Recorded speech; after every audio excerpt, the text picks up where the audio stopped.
Un rapport accablant pour l'opérateur Orange.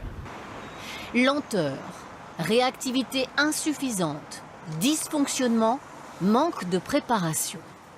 Ce sont les mots utilisés dans ces 40 pages demandées par le gouvernement. Les défaillances de l'opérateur, après la panne des numéros d'urgence en juin, y sont listées.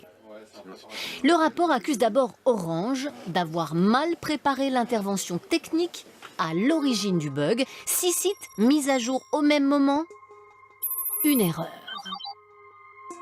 C'est la manière dont a été faite cette mise à jour qui a été imprudente. Il aurait dû avoir un test préalable, on aurait dû faire une mise à jour étalée qui aurait probablement évité que tous ces équipements tombent en panne en même temps.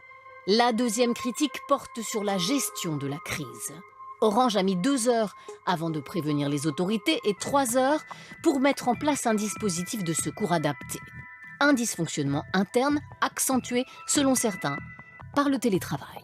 C'est aussi un enseignement qu'il faut tirer. La supervision, la gestion de crise sont des activités sur lesquelles la distance, l'éloignement est un facteur de risque supplémentaire.